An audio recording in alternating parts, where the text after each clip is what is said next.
Today's topic is Kansas versus Glover, the story behind this important new Supreme Court case and how it impacts police officers and vehicle stops going forward. I'm Steve Serbalik, and I'm a panel attorney with ASCOPS in Arizona. On April 28, 2016, a Douglas County, Kansas deputy was on routine patrol when he saw a pickup truck driving on a public road.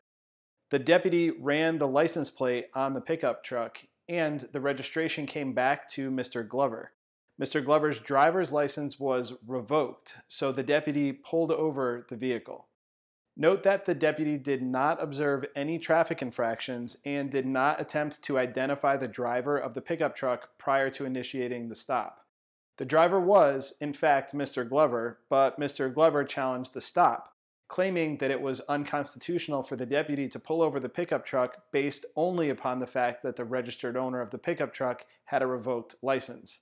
The district court in Kansas granted Glover's motion to suppress, saying the stop was unconstitutional, but the Kansas Court of Appeals reversed, holding that it was reasonable for the deputy to assume the registered owner was the one driving.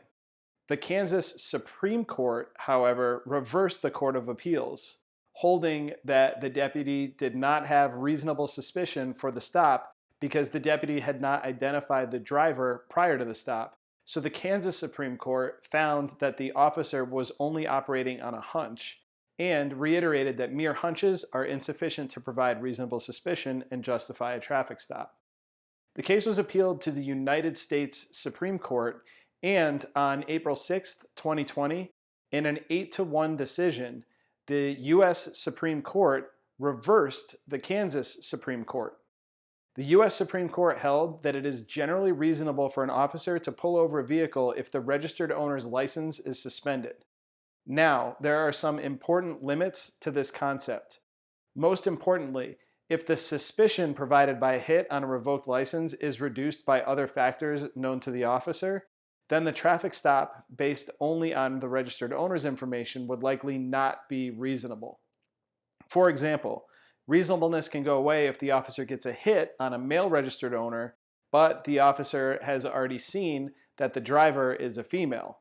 Or if the hit comes back to someone that the officer just booked into jail that day, the officer would then know that the driver was not the registered owner, and a traffic stop would not be permitted unless other driving behavior occurred to warrant the stop. The key takeaway for Kansas versus Glover is that it is reasonable for an officer to pull over a car if the registered owner's license is revoked, and the officer reasonably believes that the driver could, in fact, be the registered owner.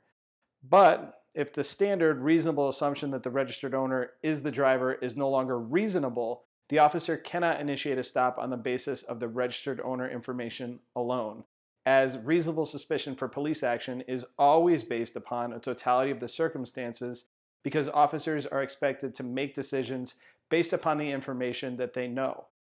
If you have any questions about Kansas versus Glover, please feel free to contact us or leave a comment below. And don't forget to like this video and subscribe for more law enforcement lessons. Videos are published every Sunday at 5:30 p.m. Arizona time. Thanks for watching. I'm Steve Serbalik. Stay safe out there.